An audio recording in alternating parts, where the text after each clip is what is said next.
Hola hermanos y hermanas en Cristo, un placer saludarles otra vez. Mi nombre es Josué Rojas, el Olivo Silvestre, y hoy 11 de noviembre del 2023 quiero traer esta palabra que el Señor sé que nos ha ayudado a preparar o me ha ayudado a preparar y que sé que va a ser de mucha edificación para todos nosotros.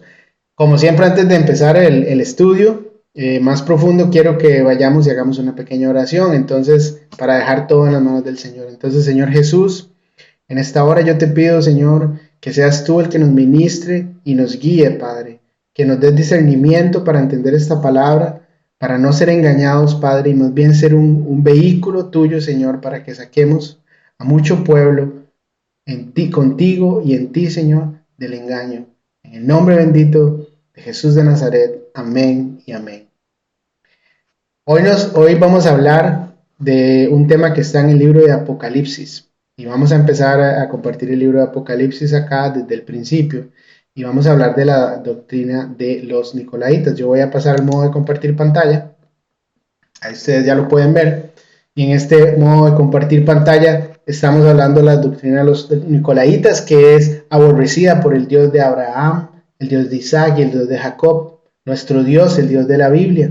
Y lo pongo así porque hay muchos dioses y sabes que en las religiones del mundo hay muchas creencias, pero nosotros creemos por las misericordias de Jesús, ya creemos que Él es Dios, creemos en la Biblia, pero de ahí a que nosotros podamos tener la verdadera revelación de Jesucristo es un gran tema, porque existe la doctrina de los Nicolaitas, donde Satanás ha entrado en la iglesia y ha venido a confundir al pueblo de Dios que ha querido llegar a buscar a Jesús y no ha podido crecer en Jesús porque es engañado. Y de eso vamos a hablar hoy, porque no es todo solo saber que la Biblia es la verdad, sino cómo hago yo para caminar con Dios, que es lo que hemos visto que la Biblia nos habla. Entonces, vamos a hablar de eso hoy. Empezamos en el libro de Apocalipsis. Ahora en el libro de Apocalipsis voy a moverme a la siguiente filmina. Y acá tenemos en Apocalipsis 1:1, vamos a empezar por ahí, que es algo muy interesante. La palabra Apocalipsis y como empieza este libro, el libro nos dice la revelación de Jesucristo. Y vean qué importante, que Dios le dio para manifestar ¿a quiénes? A sus siervos, las cosas que deben suceder pronto. O sea, Jesús aquí desde el principio, al puro principio del libro nos está diciendo que esto es la revelación de Jesucristo, de esto habla Apocalipsis, y es para sus siervos. Y entonces acá yo pongo una referencia al Strongs, que es la palabra en griego apocalipsis o apocalipsis, ¿verdad? Mira lo que significa apocalipsis, significa revelación, significa manifestación, manifestar. Jesús lo que está haciendo con el apocalipsis no es hablar solo de los eventos del final de los tiempos y de la ira de Dios, sino que Jesús lo primero que está hablando es de su revelación y como consecuencia muchas cosas que vienen al mundo de esa revelación de Jesús. Pero ahí hay una revelación y una restauración de todas las cosas también y su iglesia caminando con el Señor. Y eso es lo más importante. Y aquí, seguido ahí en el versículo 4, yo quiero resaltar también que aparte de que Jesús se revela a sí mismo en el Apocalipsis, él lo que está diciendo es que hay una salutación a sus 7 iglesias. Vamos a estudiar en su momento diferentes textos y más profundo mucho del libro de Apocalipsis, pero él le habla a 7 iglesias. 7 iglesias que son 7 espíritus que son representados también por la menorá o por esta velita de 7 bracitos, que son 7 espíritus de Dios, donde Jesús está ahí en el templo de Dios, los 7 ojos del Cordero. Él nos habla de muchas formas de esas 7 iglesias, que son 7 congregaciones, si se quiere, que están en diferentes partes del mundo, y a él les hablaba acá en el Apocalipsis, y es lo que nos habla él hoy también. Hay esos 7 espíritus de Dios que están en un solo espíritu, que son guiados por el Espíritu Santo, o deberían ser guiados, déjame decir, por el Espíritu Santo, pero Dios eso es lo que quiere restaurar. Jesús lo que quiere restaurar es que nosotros seamos guiados por el Espíritu. Y Él le habla a las iglesias y habla del engaño que hay en las iglesias. Y ahí es donde vamos a empezar a construir de esto las doctrinas de los apocalipsis, no, las doctrinas de los Nicolaitas. Mira, vamos a ir a la próxima filmina. Acá en Apocalipsis capítulo 2, cuando él está hablando al menos a un par de iglesias, él menciona esto. Pero tienes esto, que aborreces las obras de los nicolaitas, las cuales yo también aborrezco. Y también en el Apocalipsis 2.15 dice, y también tienes a los que retienen la doctrina de los nicolaitas, la que yo aborrezco. La pregunta es, ¿qué es la doctrina de los nicolaitas? Y ahorita haciendo un pequeño estudio en esa palabra, podemos ver esto. Nicolaitas. Es una doctrina que dice, bueno, cuando yo veo en el Strongs, en el griego 35-31, lo que significa es adherente a Nicolás. No nos dice mucho, pero Nicolás, y esto ustedes lo pueden ir a estudiar, hermanos y hermanas, en internet está disponible. Nicolás era un prosélito, es decir, un judío que se había convertido a Jesús y después apostató de la fe y empezó a crear esta doctrina. Y dice que Nikos, vean acá en los dos cuadros que tenemos abajo, Nikos significa conquista, en concreto, es decir, implicación, un triunfo o una victoria. Y Laos lo que significa es pueblo. Entonces, la doctrina de los nicolaitas es la doctrina de conquistar al pueblo. O sea, me da risa porque es muy increíble cómo esta doctrina de nicolaitas está metido en la iglesia y está metido para que el pueblo sea conquistado y nos llegue a la revelación y a la manifestación de lo que Jesús quiere hacer en la tierra. Vean qué interesante esta próxima filmina, porque con eso en mente podemos ir y avanzar. Y dice que de mucho pueblo, a lo que yo puedo ver, el ídolo o el pueblo que tiene, el ídolo que tiene mucho pueblo de Dios es incluso una organización. Una organización que tal vez lleva el nombre del Mesías, de Jesús, pero que niega a Jesús como cabeza.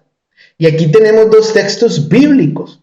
Vean en Mateo 15, bueno, aquí puse del 8 al 20, me equivoqué, es en realidad del 8 al 9, pero Mateo 15, del 8 al 9 dice, este pueblo de labios me honra, mas su corazón está lejos de mí, pues en vano me honran, enseñando como doctrinas mandamientos de hombres.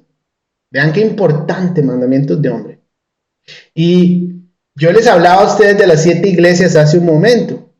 Y cuando nosotros reflexionamos en eso de las 7 iglesias, quiero que veamos lo que dice Isaías 4.1. Dice, porque en aquel día 7 mujeres, es decir, 7 iglesias, echarán mano de un hombre diciéndole, yo como mi pan y como nuestra ropa, o nuestro pan comeremos y nuestra ropa nos vestiremos, tan solo déjanos llevar tu nombre, quita nuestro oprobio. Eso lo que significa es, estas mujeres son las 7 iglesias de Jesús que le dicen, ven, yo voy a hacer mis cosas, yo voy a hacer mi pan, yo voy a vestir mi ropa, yo hago mis cosas, mis mandamientos, pero solo déjame llevar tu nombre y quítame vergüenza. Entonces, Satanás lo que ha hecho es llegar y entrar en la iglesia de Dios, entrar en este pueblo de Dios, donde deberían estar trabajando los 7 espíritus de Dios. El Espíritu Santo debería estar guiándolos. Ellos son pueblo de Dios. Ellos creen en Dios incluso, pero son engañados de una forma en que entran a organizaciones donde se les dan mandamientos de hombres y se les enseñan doctrinas que son una doctrina que no pone en la cabeza a Jesús ni al Espíritu Santo, sino que te dice, ven, tienes que ir a confesarte con esta persona, ven, tienes que ir a hacer esto y tienes que hacer tantas horas de predicación y tanto aquí, tanto allá, porque solo así tú vas a llegar a ser siervo algo y vas a hacer y vas a tener este nivel. O si no, dices, tienes que dar diezmo y si das diezmo estás bien y no importa lo que hiciste, ya viniste y como decimos en mi país, hiciste mal, pero entonces pecas y rezas y entonces empatas. O ven, tienes que ir con tu amigo y tu hermano y tienes que ir a predicar de esta forma y vestirte de esta otra. O sea, una serie de cosas, una serie de estratagemas que hacen que entonces el pueblo de Dios se divida y unos crean una cosa, otros crean otra cosa. Tenemos X número de religiones dentro de la cristiandad y no sabes en cuál estás y no sabes dónde está la verdad. Y ahí donde yo quiero compartir con ustedes hoy un poco de mi testimonio. Una de las cosas que a mí el Espíritu Santo cuando me empezó a tocar hizo, yo un día caí en mis rodillas porque yo quería cambiar, yo quería dejar mis malos caminos.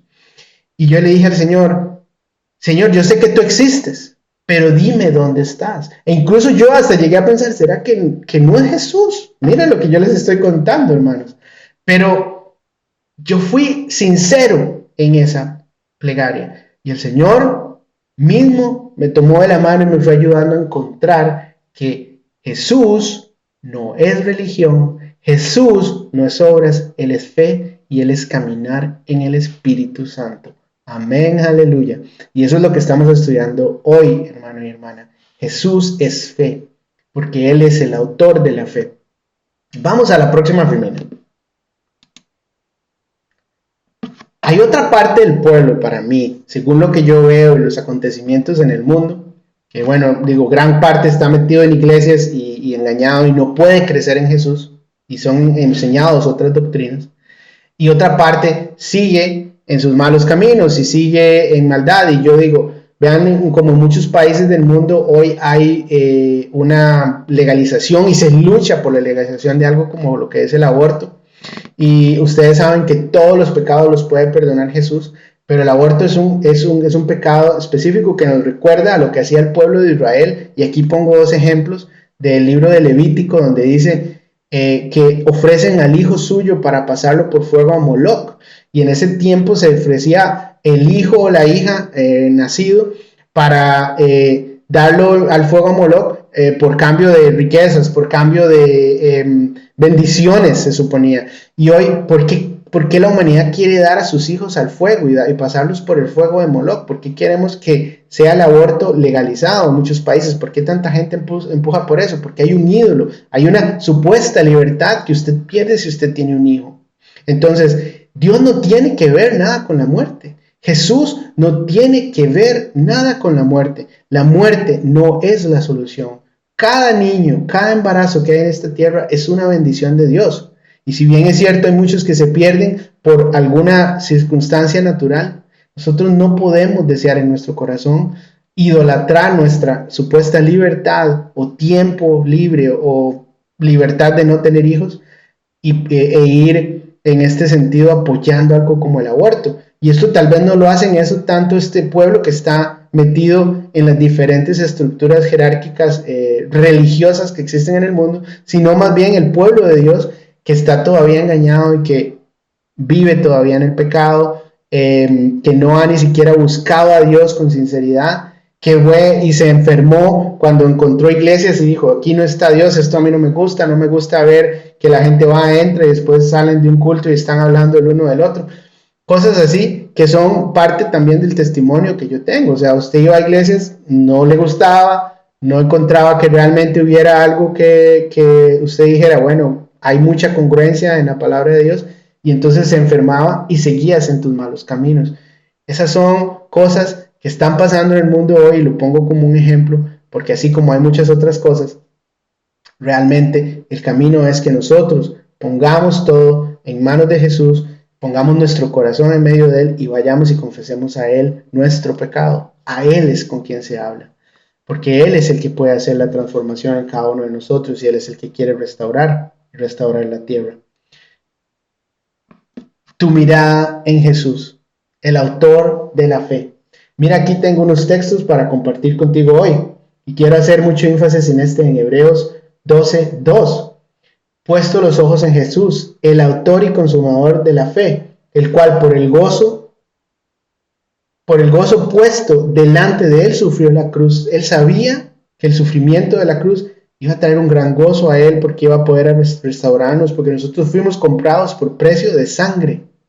Eso es lo que valimos ese pacto que Dios hizo con nosotros. Jesús por medio de la cruz y menospreció toda la vergüenza que pasó y se sentó a la diestra del trono de Dios. Esa es la clave, hermano y hermana. No es lo que tú haces, no es ir a una religión, no es esto, no es aquello, es tu mirada puesta en Jesús. Y este es el evangelio que no te predican en muchas iglesias. ¿Por qué? Porque está la doctrina de los nicolaítas infiltrada y quieren que tú sigas subyugado a una subcategoría donde te dicen hay ciertas personas iluminadas y son los que tienen la doctrina clara. No, Señor, el que tiene la doctrina clara es el Espíritu de Dios y Jesús es el único mediador, como lo dice en la primera carta de Timoteo 2:5. Él es el único que puede mediar en eso. ¿Cómo? Renuncia. Renuncia a tus malos caminos. Clama a Dios para que Él te tienda su mano. Jesús derriba todos los altares e ídolos en tu corazón. Y como lo veíamos hace un momento, un ídolo. No es que yo llevo hoy en día un hijo a Moloch, porque eso ya no existe. Pero sí existe que el ídolo es tal vez que yo tengo un ídolo de una supuesta libertad de no tener hijos, por ejemplo. O yo tengo un ídolo de una supuesta organización religiosa donde yo creo que todo lo que me dicen es verdad. Hermano, hermana, ponlo delante del Señor. Ve y da sacrificio vivo de alabanza al Señor. Y vas a ver cómo Él va a responder. Y Él te va a llevar a toda verdad por medio de su Santo Espíritu. Amén. Por eso entonces, vemos dogmas como los dogmas religiosos. Y aquí solo quiero decir un par de cosas de las que nosotros tenemos que renunciar. Si yo estoy en una religión y yo creo que yo soy más justo que los demás. Mucho cuidado, porque eso es lo que dice Isaías 65:5. Apártate de mí, yo soy más santo que tú.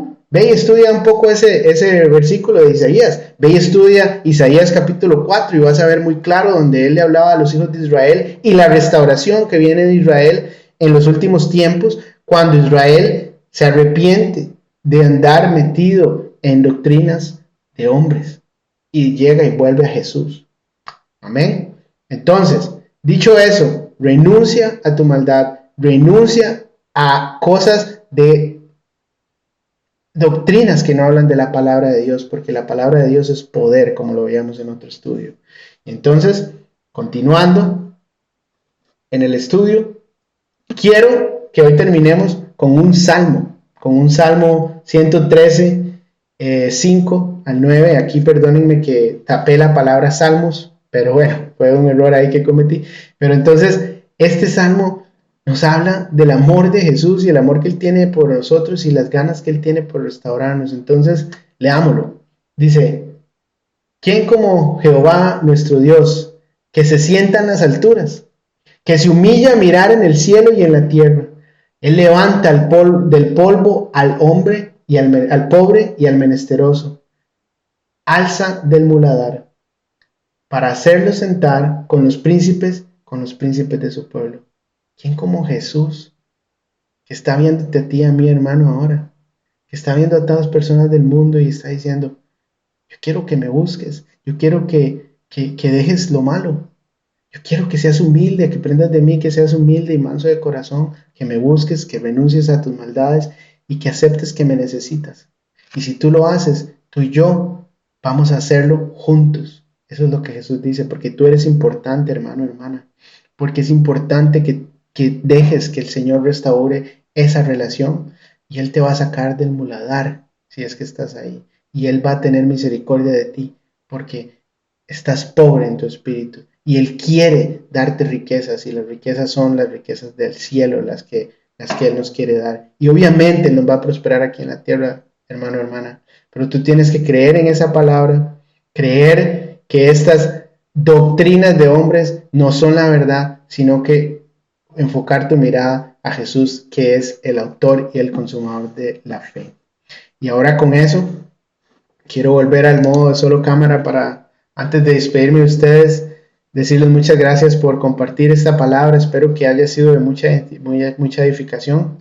Y yo oro por ustedes y le pido al Espíritu Santo de Dios que haga una obra redentora en cada una de sus vidas, que ustedes reciban al Espíritu y que el Señor llene e ilumine su rostro sobre ustedes. En el nombre de Jesús, amén y amén. Bendiciones y nos vemos la próxima.